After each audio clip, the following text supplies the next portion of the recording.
Caitriona, this Outland finale just knocked me out. I don't know the books. I don't know the story. So the three big reveals in this finale, from the rape of Jaime to his response to that rape, and then the baby bombshell at the end. Wow, wow, wow. What a way to go out of a very interesting, we thought we'd try and pack as much into the last step as we could, you know.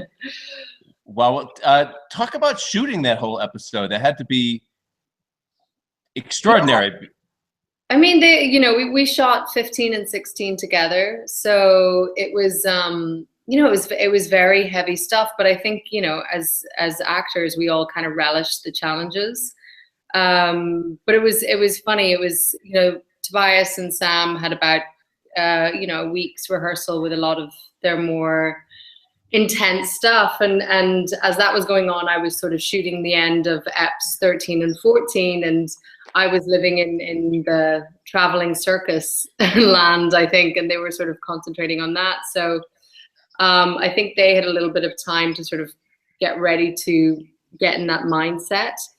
But I remember when we switched over from one block to the next, it was just, it was just really intense. And it was, it was a great place to bring the characters, though. So much changes for Claire and Jamie's relationship, and so much changes for Claire. And it was just, it was very challenging material, but it was really nice place to go. The big jaw dropper, of course, in that episode, aside from the baby news at the end, for those of us who didn't know it, is Jamie's revelation to Claire that that there was a moment when he actually liked the rape, and that he considered that the great betrayal of Claire. Just talk about your own insight into that, because that delves into all kinds of interesting psychological layers that we don't normally see in a TV show. This kind of brutal sexual honesty, and then here's this 1945 woman transported back to the 18th century, and to see the reaction through your eyes and your characters. I'd just like to know your point of view on all of that. Well, I think this was the great sort of genius of Blackjack, was to poison the one safe haven that Jaime really had. And, I think he was able to very clearly pinpoint that there was something, very intense and metaphysical about their relationship, and that the love that they have for each other is something quite extraordinary. And when he poisons that, and when he brings Jaime to a place of complete just despair, and the only way to sort of get through it is to, in some way, I don't know, I guess he had to enjoy some aspect of it.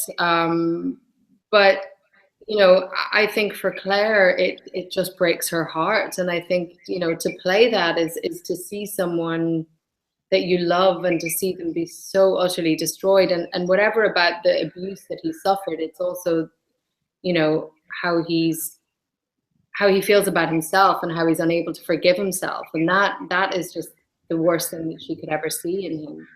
It just breaks her heart completely, and I think that it's a real testament to how strong their love is, and to to realize that nothing could ever really break the bond that they've formed. But it's also, she had to realize that this is a totally new landscape for both of them. And is that my bell? No, that's my stupid phone. I didn't turn it off. Well, something almost broke the bond between them, and that was that one night you go to the Stones, and you almost go back to 1945, assuming that your contact with the Stones would take you there. And that was a very interesting moment, because up until she confronts that stone, Claire really wants to go. And all of a sudden, we don't actually see her pull back. We see the next, which I find a fascinating part of the shooting of that scene. We then see her by the fire with Jaime, that she has decided to stay. Why do you think she decided suddenly to stay? Well, I think when she runs for the Stones, and when she makes that break, it's like an instinctual thing. I think so much of her journey up until that point had been this singular focus to get back to that time, and to get back home, and to get back to the world as she knows it. So when she sees them in front of her by accident, and when that's sort of just placed before her, it's almost like she doesn't think about it. Sorry, I'm a bit confusing things. Are you talking about when Jaime brings her back and the decision that she makes then, or yeah? Sorry, I'm confusing Yes, it. yes, no, exactly what I'm talking about. Yeah. So when Jaime brings her back, I mean, I'm not sure that it's, I think it had to be a difficult decision. I mean, I think that even though, I mean, at that point, she had not told Jaime everything. So I think there was still a part of her that she was holding back. And I think until you fully given yourself over to someone and being completely honest with someone, you can't really, it's the bond's not fully formed. So I think at that point, there was still this debate within her about, well, what was her choice going to be? I mean, do you leave everything you've known in the world that you know for this man, or do you sacrifice everything? And that's a big ask of someone, and Claire is such an independent woman to give up everything she'd kind of known. It was a difficult decision, but I think at the end of the day, she couldn't live without him, so that was her choice. Let's talk about the scenes of you at the Stones for a moment. I spoke with Ron Moore the other day, and he was talking about the actual shooting of those scenes, but particularly for the first episode. And he said something eerily wonderful happened during the shooting of the first scene. And he said there's the scene where all of a sudden there's a close-up of you and the wind picks up Claire's hair. And he said, we didn't plan on that. He said it was just this theatrical, wonderful thing that happened.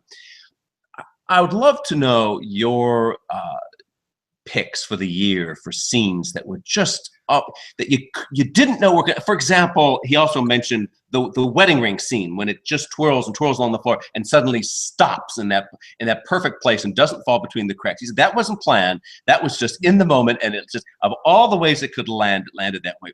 What other scenes from this year were just not planned, but just you found them in the moment and you went, wow, this is going to work? Well, I think, that scene that Ron was talking about when we first were up with the Stones, and it's when Claire, when she goes to pick the flower. I mean, that place anyway, it is very magical. I mean, I think, there's some kind of an ancient site at that location. Obviously we've put our stones there and everything, but there's a magical quality, and every time we go up there, you just feel it. You feel it in you. There's just something incredible, and every time I film there, I just feel very aware of something ancient in the air or something. But I think other scenes like that. I mean, the last scene in the show when we were on the boat.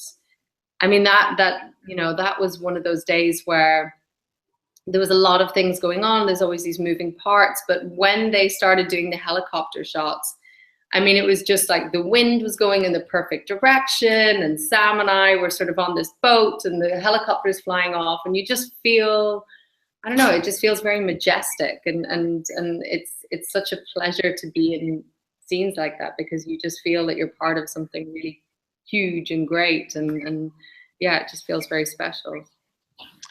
There's a podcast I listened to online with Terry, your customer, and Ron talking, and I think I'm getting the details of this right. Correct me if I'm wrong. Your first wedding to Frank, in the scene where you go back in time and you're in front of the solicitor's office, whatever it is, the judge's office, and did I understand her right that they tried to reproduce the outfit that you're wearing was a replication of what your own grandmother wore at her own wedding during the war, something like that, right? Yeah, well, my grandmother, she was a nurse during the Second World War, and she was stationed in Southampton, and she passed away early in production. But when I got the job, and when I was sort of doing my research, and all these nurses, she was very much sort of part of my connection to Claire. And I'd spoken to her on the phone, and I'd spoken with my mum a lot about her experiences and her time then. So when it came to the wedding, I'd taken a photo of my grandmother and my grandfather to Terry, and I'd said, look, you know, this is my grandmother at the time. And, you know, I think it's a few years after Claire and Frank's wedding would have been, but, you know, it was it was very much in that period. And I said, you know, I'd love to incorporate some of this in if we could. And Terry's like, oh my God, I'd love to do that. So it's not an exact replica, but it definitely has, you know, similarities. And Terry took it and thought about it when she was designing the outfit. And I brought it to the costume or to the hair and makeup people as well. And, you know, so we tried to do little odes to my grandmother, because, you know, I feel like she was kind of that personal, emotional connection to Claire in a sense, because, you know, she's a woman that I knew very well of that time, and she has that kind of character that that I drew from a lot. So yeah, it was a nice thing to be able to do. Oh, there've got to be other stories like that. Come on, think of it. What would the, you know, viewers, the fans viewing this show would love to know that that are just little winks from you guys out to something else that's significant and cool. Well, I mean, I have lots of little coincidences. You know, these are silly little things, but when you first get a script, I always look for things that, I don't know, you know, have some sort of connection to your life. And when you get something that has a lot of things in there that you recognize, then you know, you always think, oh, this could be something good. And you know, I had an ex-boyfriend called Jaime, and I gave him a cat that was called Frank. And that was right before, you know, that was before I ever got this job. So, you know, I have a Jaime and Frank in my life. So it's always quite funny. But on set and things like, I don't know. It's, you know, there's so many things that it's one of those productions that everyone, I don't know, there's a great alchemy on set, and there's great things, you know, that happen, but it's one of those things you can never really think of a specific moments. I could think of one. Ron talks about that you sang a lot during the non-shooting things, and he said it was so charming they had to fit it into the actual show. Talk about that. I wouldn't call it charming. Oh, I mean, you know, I think it's a stress reliever for me. I didn't even notice that I did it so much until they started talking about it. But yeah, I mean, you know, there's a lot of time in between, you know, camera turning around or they're fixing the lighting where, you know, you don't have enough time to go off and read your book, or you don't have enough time to kind of leave the premises, but you've nothing else to do. And I think just to keep my mind sort of clear and whatever, I tend to sing, and I never know the lyrics to anything. So I make up my own lyrics. I sing out of tune. But Matt Roberts was like, I'm gonna make you sing one day, and I was like, no, you're not. So there was a lot of toing and froing about that, and then one day he was like, no, I've written it in, you're gonna be singing. And much to my mortification, they made me do it, but it was fun. Oh, it was a lot of fun to watch too, especially the fact that they picked the Boogie Woogie Bugle Boy guy of all the songs. Could you have picked any harder of a song? Thank you, guys. You know, yeah.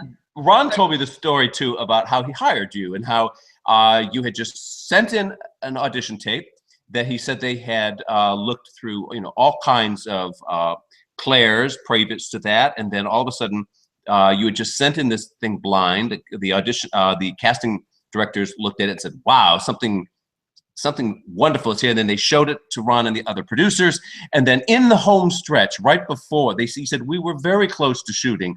You got the job. I want to know what was on that audition tape. What got you the job? Do you think? I don't know. I should ask them. You know, it was just one of those things that my manager gave it to me, and I taped, and you know, I'd had a nice vintage 40s dress, and I had a friend tape me, and it just was one of those things that went well, and I sent it in. And I mean, it was, I think it was 2 weeks from the time that they got the tape, or then I'd found out I was going to test with Sam, and then a week later I found out I got the job, and 3 days later I was in Glasgow. And it was such a whirlwind, and it was such a, you know, I didn't even have time to think about the fact that I was leaving LA or, you know, anything like that. It was, so what did you actually perform on the tape? oh, Dramatically. We performed, one of the scenes was this, you know, the writers will always say it was, you know, they hate that scene now, but it was the stop, help, he's going over scene, which is impossible when you're auditioning because it's a very physical scene. We're supposed to be on a horse, and then I jump off a horse and I tend to Jaime. And to do all that straight in front of a camera is quite difficult. And then the second scene was right after, it was after one of the love-making scenes of the wedding night.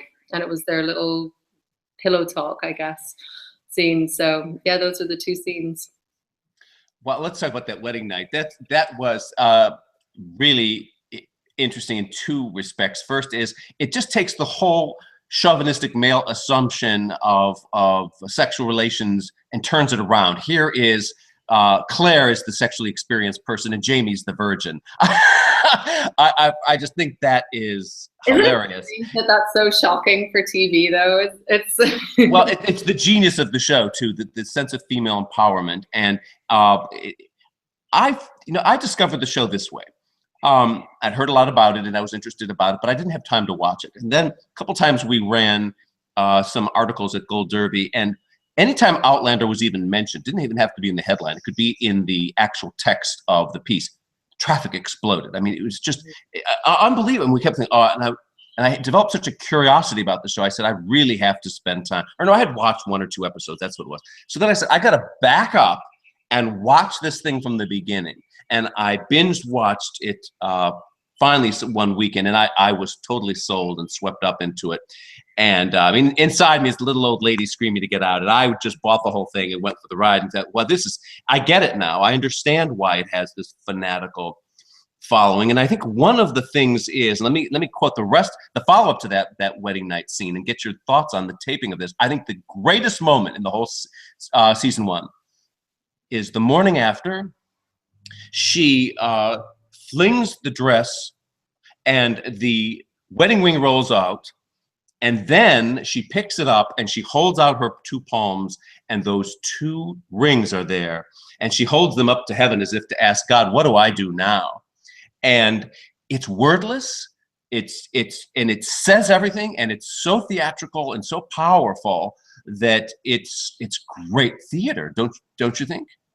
Well, yeah, I mean, I think, you know, the great thing about our show is that they allow for moments like that. I mean, there's so many times when we have these great scenes and it does feel like it's really theatrical, and you get to play these really big emotions, and you know, that's so wonderful. And you know, you're always, it's that ability to play this heightened life. But I think with Claire, it was what I loved about it was that it wasn't just this black and white, clear-cut romance.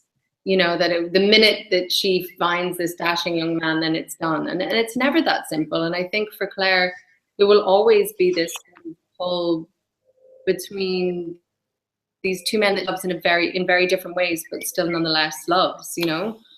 And I love that. I love that they allowed the time to take to explore those things. Yeah. Now, I would ask a very stupid question because I haven't read the books and I don't know what this means. But after the witch trial, or during the witch trial, you spot the polio vaccine shot on the woman, and of course that just tips off viewers. Wow, there is another time traveler here. Is that, and then it's dropped, and I just love the fact that that was so suspensefully done. Is that ever resolved? In other words, does that come back again? Not necessarily that woman, because you're going to change locations now, you're off to France, but does that whole notion get picked up again in the story somewhere? I believe so, yeah. Okay, I did. All right, good. No, I don't know. I'm an idiot. No, I don't know. I'm sticking with a book per season at the moment, so I've finished the first 2 books. My sister, who has read all of them, she informs me that yes, it does. That kind of notion comes back a few times, yeah. Oh, okay, okay. Are there any things about anything you just want to really tell the fans that you don't think they know about Claire or about the season or about the books? Oh, wow. I mean, I Because feel like they are, I mean, they know the books and probably the show better than I do, because they're so intense, and it's wonderful. I mean, they watch it over and over and over. I mean, I'm just really excited for them to see season 2. I mean, that's what we've started, you know, we're in the middle of filming right now, and it's so strange because it's such a different show in one way, but yet, you know, it's very familiar. You have, you know, a lot of the same players, but it just takes on a whole new world. And it's so exciting. And what Terry Dressback and John Gary Steele has done is just incredible. So yeah, I don't know, I'm excited. Well, it's also what you've done here. Now, come on, I think everybody who knows the show knows this. That you carry this part in such a way that there's a glow to you. There's this magnetic. You just beam this role out as if from an inner glow. And what is your take on this character? When you, for example, when she looks at Blackjack and she sees a face she hates intermixed with the face that she loves of Frank, and you have to deal with that as an actress. How do you approach that? What do you do? Those are the great complicated moments of the show. Well, you know, a lot of it is, I mean, the great thing is that, you know, Tobias and I have such a great working relationship, and you know, unfortunately sometimes because of time, scenes are cut, and there has been an awful lot of great Frank and Claire scenes that have been cut from production. And there was a flashback that would have been in the episode in Brockton, where Claire and Blackjack have that big sort of scene where there's just the two of them in that room. And there was a flashback to Frank sitting, and Claire wakes up in the middle of the night, and Frank would have been sitting at a window, and he's kind of reliving the horrors of the war and kind of feeling the guilt of having sent men off to their death. Now, we never got to film that scene, but, you know, obviously when you get the scripts, you do a lot of preparation on those things. And again, it's when I went into that room with Tobias as Blackjack and we're sitting doing that, I mean, the knowledge of that scene is very much with me. And so when she sees and when she hears Blackjack talking about his sort of complicated feelings about what he's done in the horrors of war, and, you know, to be able to recall that scene with Frank, and, you know, it's constantly that play of, is the man that I love still, is there traces of him in this man? And can I reach him because of that? And Claire is just, you know, she will constantly look for any spark of goodness in someone, and she has such a capacity for empathy and such a capacity for wanting to, you know, help and understand that, you know, I think that's why her and Blackjack have such a great complicated relationship, because she can't just see him as well. I mean, I think things probably change after 15 and 16, but up until that point, you know, I think she still felt that there was a trace of humanity there that she could possibly reach. As I was just mentioning, that this isn't just any show. This is a show that has a fanatical fan base. It has been, you know, critically received beautifully. It's getting, you know, 80-90% at the critics' aggregation scores of the TV critics. So it has the respect of the toughest group of opinion makers out there, and it has this absolute fanatical fan base from viewers. At what point did you know that this show had taken off? I mean, was it a fan coming up to you at a shopping mall, or was it a phone call from a family member that's saying, you know what, this, or was it your agent calling, or was it the network going, these numbers are astounding? At what moment did you know this is a hit? I'm not sure. I mean, when we got the numbers in for the first weekend and they were really good, I mean, I think everyone was really excited about that. And I had a great moment where we were filming that scene with Claire and Dougal, you know, in where he does the marriage proposal. So we're in these dank, dark caves, and all the crew were in, and I had a really lovely moment where I got to sort of shout to everybody, you know, this is what we did, and you know, even though this might be a horrible day, we're you know, it's all been worth it. But you know, things like, you know, when we were back and we had the Paley Fest, I mean, that was incredible. I mean, just seeing that amount of people and having, you know, being invited to something like that at this point in our show, I mean, that then you kind of are like, wow, this is, you know, this is actually something really fantastic, because we have such an incredible fan base, and they're so active and they're so, you know, vocal. And but you know, not that you would ever take that for granted for a second, but you kind of, you know, you're used to their kind of passion at a certain point, and then when you see that it's sort of stepping a little bit outside of that, you're like, oh wow, you know, this is fantastic. So final question, anything you can tease about season 2? You're shooting that now, aren't you? Shooting it now, yeah. We've I mean, it's amazing. It's really, it's as I was saying earlier, it feels, you know, it feels like being back with all the same people, and it feels like we've come home again, but at the same point it's so different. I mean, I you know, I don't know what I can tease, but it's just get ready, because it's a visual feast, number one. Every day everyone is just like, wow, like this is our set, this is insane. And you know, I turn up in these costumes that everyone's like, whoa.